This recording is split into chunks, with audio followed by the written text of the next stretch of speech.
Neste ano de 2023, o Brasil comemora 60 anos da chegada dos primeiros imigrantes coreanos ao país.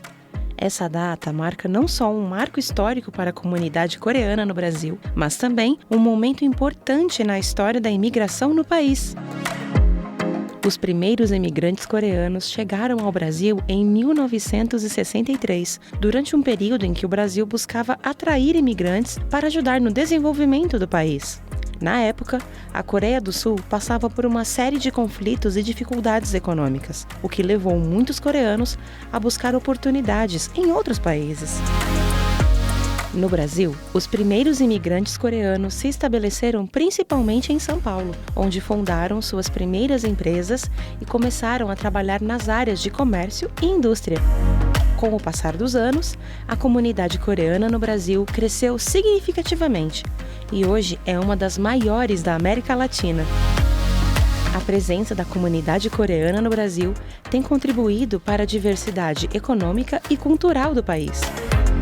Os coreanos têm trazido para o Brasil sua cultura, culinária e tradições, e têm ajudado a fortalecer as relações comerciais entre o Brasil e a Coreia do Sul.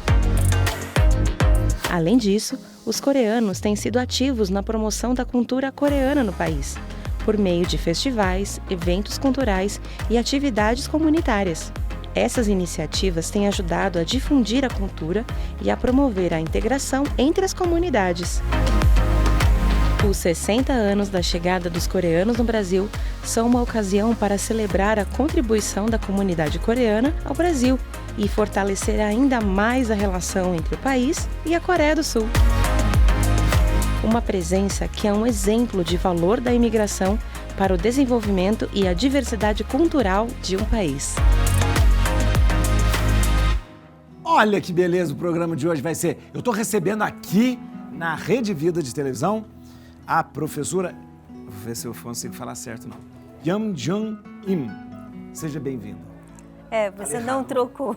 Você não trocou a ordem porque o sobrenome vai na frente. Isso, o sobrenome vai na frente. Im Yun Jung. Jang. Isso. Jang. Im Yun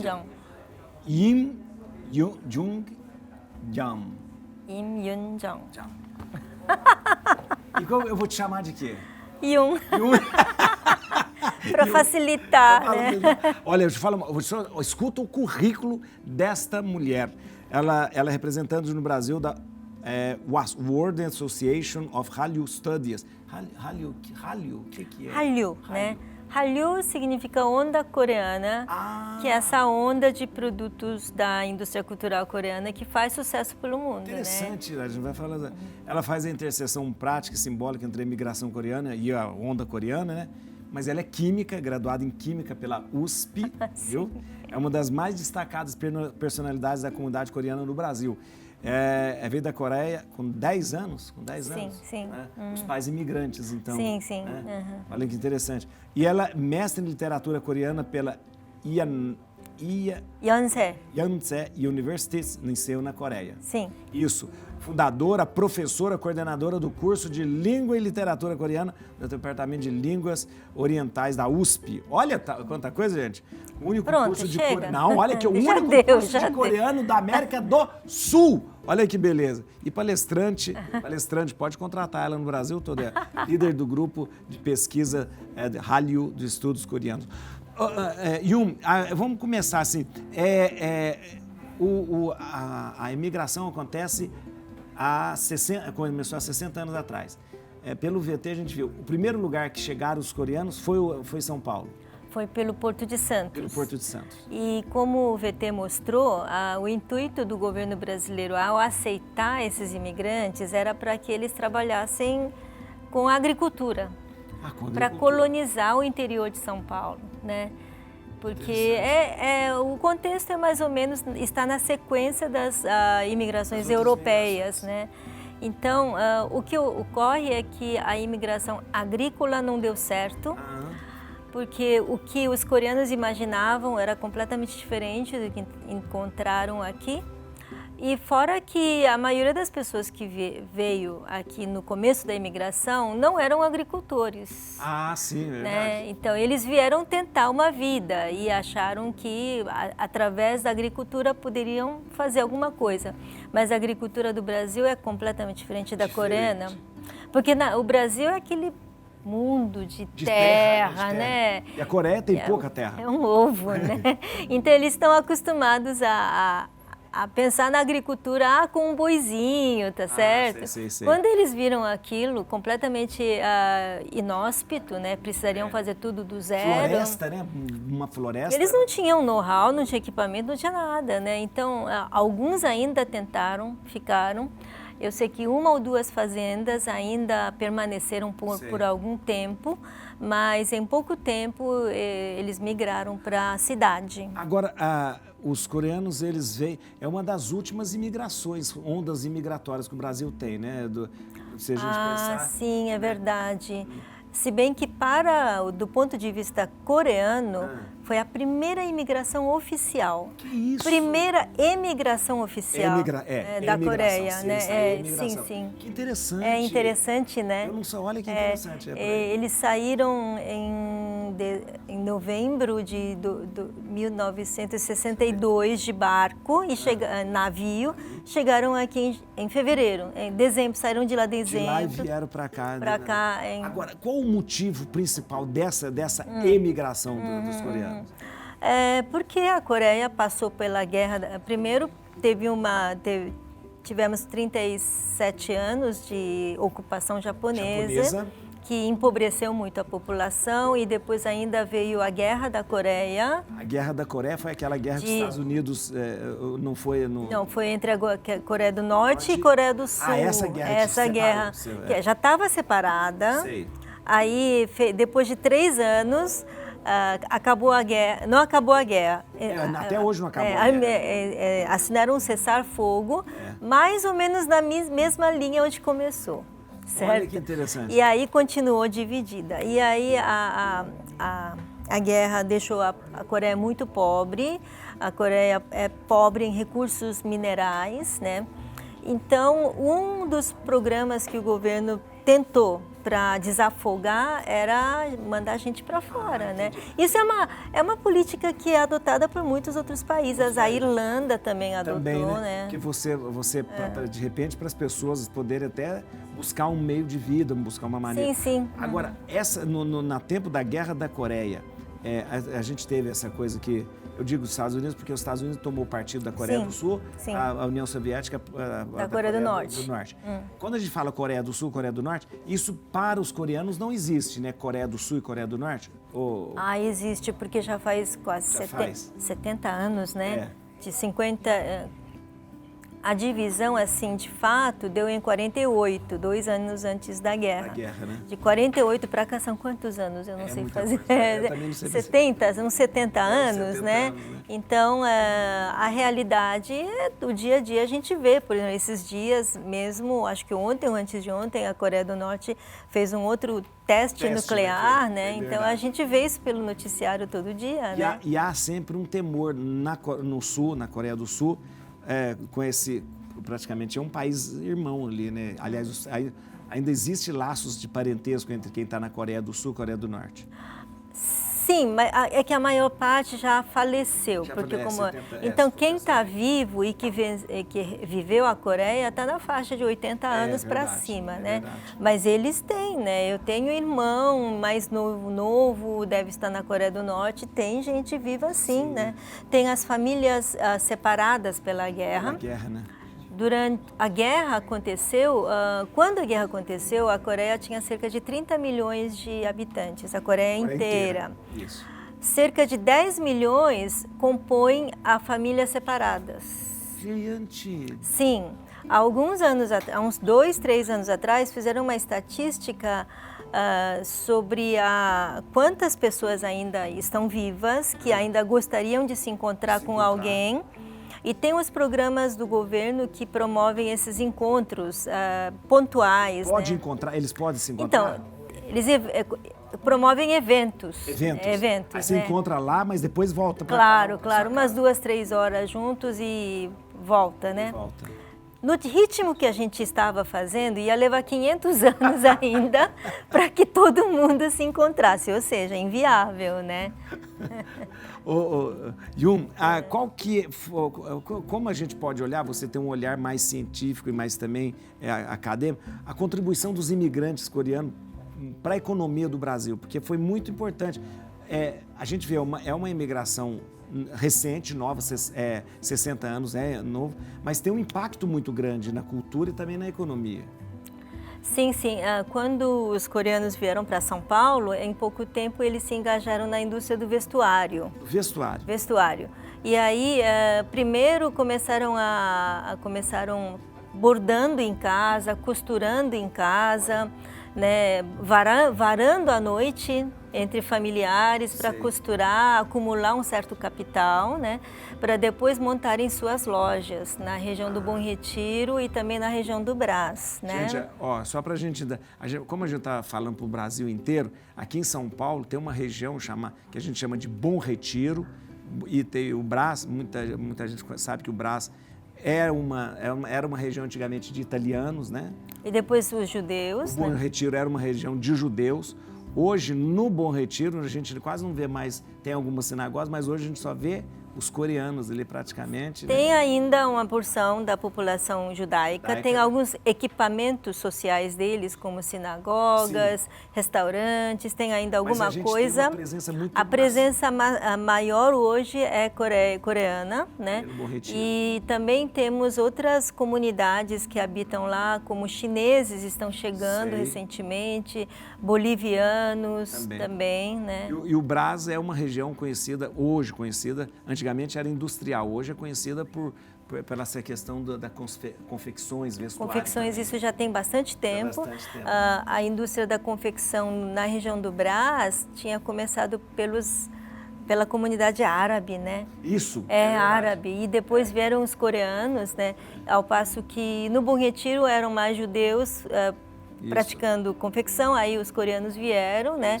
E no final da década de 90, dizia que 70% de toda a roupa produzida no Brasil tinha mão coreana. Olha! Porque naquela época não tinha internet ainda. É verdade. Então, os coreanos produziam no Brás e no Bom Retiro e mandavam para o Brasil inteiro. Olha que coisa interessante. Esses dados que você traz são muito interessantes. Você vai tomar café? Sim, vou. Vou dar café para você, porque eu também vou tomar. E enquanto isso eu vou falar com Você toma café com açúcar? Um pouco, não muito. Um pouco de açúcar. Eu também tomo café com açúcar. Eu não gosto de café sem açúcar. Um pouquinho só de... Assim, o café expresso sem açúcar é bom. Ai, mas fala isso. Coado... Só um pouquinho assim? Tá ótimo. Então vou tomar. Olha, é fascinante essa conversa. Estou conversando com a Yun, eu só vou falar Yun, porque eu não falo o nome inteiro, não. Yun, e a Yun, gente, só lembrando aqui, ó, Yun é doutorado da Yun é comunicação e semiótica, né? Ela não é brinquedo, não, gente. Olha, tá pensando aqui. Olha que beleza. Menos. Mas a gente estava falando aqui, vamos ver o VT, isso mesmo. Vamos lá ver. A cultura sul-coreana é uma das mais ricas e fascinantes do mundo. Com uma história que remonta a milhares de anos, o país tem uma tradição única e um patrimônio cultural vibrante que tem sido preservado e celebrado ao longo dos séculos. A música, a arte, a arquitetura e a culinária são algumas das áreas em que a cultura sul-coreana se destaca. A música tradicional sul-coreana é conhecida como gukak. A arte sul-coreana tem sido influenciada por muitos períodos históricos diferentes, incluindo a dinastia Goryeo, que governou o país entre os séculos 10 e 14, e a dinastia Joseon, que governou de 1392 a 1897.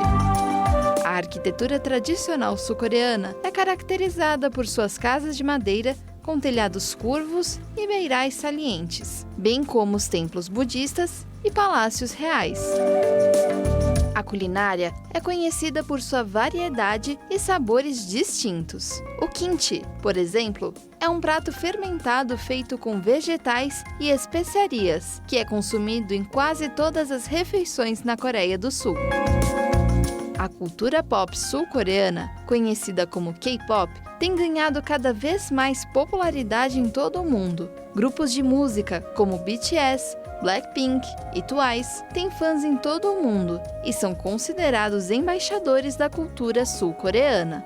Além disso, a Coreia do Sul é conhecida por sua tecnologia avançada, cinema de qualidade e indústria da moda em expansão. Esses setores têm contribuído para a crescente influência cultural do país. A cultura sul-coreana é uma mistura fascinante de tradição e modernidade, com uma rica história e um patrimônio cultural vibrante, que continua a ser celebrado e apreciado em todo o mundo. Quem que fez a narração foi a Oi? Aline, ela falou tudo errado o nome das dinastias lá. Não todas, não algumas. Explica pra gente, interessante essa questão da... a Coreia nasce a partir daquelas duas dinastias ali? Eu só queria comentar que quando começou o VT, aquela primeira imagem é japonesa, não é coreana. Aquela primeira imagem era japonesa e não era coreana. E a gente estava falando isso, né? Porque às vezes o pessoal confunde, né? Japonês com coreano, com chinês, né? Só porque tem um olho um pouco mais amendoadinho e fechado, acha que tudo é a mesma coisa. E não é, existe uma diferença, claro, uma diferença cultural, uma diferença, mas é bem racialmente, diferente. Racial, né? Racial é diferente, a língua é outra, a escrita é outra. A escrita é outra. A escrita é outra. Os três países usam escritas diferentes, né? Interessante. Então, a culinária é completamente diferente. Né? Imagina uma coreana com a japonesa, você que experimentou, não tem nada a ver, uma coisa nada, chinesa também. Chinesa, né? Também. Aliás, claro, a comida chinesa. Agora, essas duas dinastias que foram citadas... Não, a Coreia começou antes disso, tá certo? Goryeo, né, que ela pronunciou Goryeo, mas é Goryeo, né, oxítono, né, Goryeo. É a dinastia que fez com que a Coreia ficasse conhecida no mundo ocidental, através dos mercadores árabes, né, pela Rota da Seda. Então, Goryeo é o que dá essa imagem aí é japonesa, aquela imagem outra, né? Aquela vermelha, né? Aquela vermelha lá é japonesa. Então, Goryeo é a dinastia que dá nome à Coreia hoje. Isso aqui é japonês. Ponto negativo. Coitados, eles não têm culpa. Mas, assim, a primeira dinastia que a gente estuda tem uma data que está em debate, mas diz que é de século 23 a.C. É claro que está em debate, está em debate. Muitos consideram essa data mítica e que a data histórica deveria ser lá por volta de 7 ou 8 séculos antes de Cristo. Né? Mas a Coreia, como vários reinos que se unificaram em um só, isso é a partir do século VII. Isso é século VII. Mas assim, unificada. Antes disso, tinha outros reinos da etnia coreana, com língua coreana, mais separados. Porque essa coisa de estados nacionais é uma coisa mais pra frente que acontece, né? Tem mais um VT aqui, ó. A gente vai falar da música. A música e a dança sul-coreana tiveram e tem, né, claro, um grande destaque no mundo. Né? E depois eu vou conversar com ela, que ela entende bastante de K-pop aqui também. Vamos ver aqui. O K-pop se tornou um fenômeno mundial na década de 2010 e chegou com tudo no Brasil, convencendo muitos jovens a aprenderem as coreografias das músicas de seus ídolos. É o caso do grupo de dança Aretin, formado por 7 jovens que encontraram uma paixão em comum através da música pop coreana. O grupo faz parte de um nicho de dança que se popularizou, o K-cover, que faz regravação de coreografias de músicas do K-pop. A febre do K-cover é tanta que existem até competições entre os grupos. Mas não se engane, há muito esforço e ensaios envolvidos nos projetos. Veja só um trecho da música Beautiful Monster da banda K-pop STAYC e um trecho do cover feito pelo Aretin.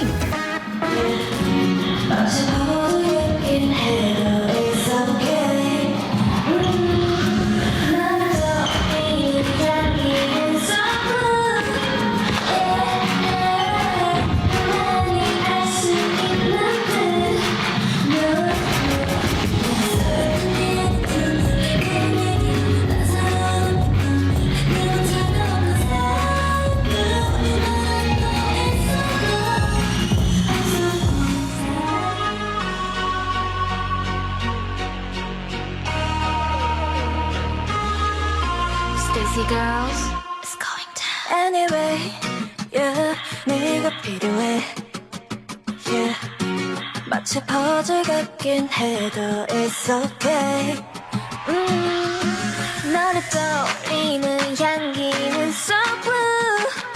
Yeah, 나만이 알 수 있는 듯. No, no, yeah. 소박한 네 attitude, 달콤한 얘기든 따사로운 햇빛건 가끔은 차가웠던 사이클. 너라도 있어. Gente, o do brasileiro tá bom, você viu? Muito bom. Quase melhor do que o original lá. Oi? Competição, né? Me explica esse negócio. A música na Coreia. Existe uma dança, uma música na Coreia que é típica, tradicional. Sim, tradicional. Mas isso não tem nada a ver com K-pop. Não é bem assim, não é que não tenha nada a ver, né? Existe, assim, tipos de dança e música que são tradicionais. Tem dois tipos, né? Tem a folclórica, que era do povão, e a da corte, que é mais comportadinha, digamos assim, né? Então, a música tradicional praticada pelo povo, né? Ele tinha ritmos muito mais fortes, né? E se dança muito, né? Então, eu costumo dizer, não é de hoje que a gente dança e canta, porque a gente tem registros históricos. Por exemplo, um historiador chinês que fez uma viagem pela Ásia no século IV, se eu não me engano, e ele descreve os povos coreanos do leste, porque do ponto de vista da China, a gente está no leste, né? Sei.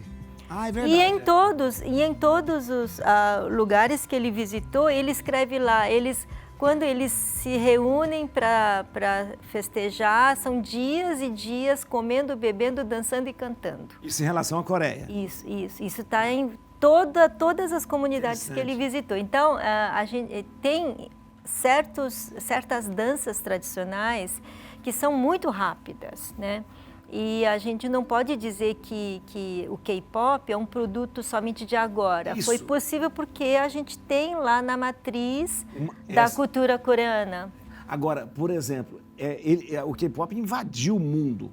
Porque, agora, ele é uma dança que contagia, na dança a música contagia, mas as roupas, geralmente, é chato falar isso, mas as roupas são roupas ocidentais? Sim, porque a Coreia está ocidentalizada, né? Não, porque também o mundo inteiro está ocidentalizado. Né? E mesmo assim, a gente vê o K-pop, não sei, eles cantam em coreano ou em inglês que eles cantam? Eles cantam em coreano, tem algumas palavras ou um refrão em inglês, né? Porque na Coreia se usa muito inglês, como se usa aqui no Brasil também, né? E o K-pop, assim, essa é uma visão minha, né? O K-pop conseguiu penetrar um nicho que não existia. Pelo seguinte, no mundo, aqui eu vejo no Brasil, você tinha o mundo infantil. Isso. E depois tem uma sexualidade precoce.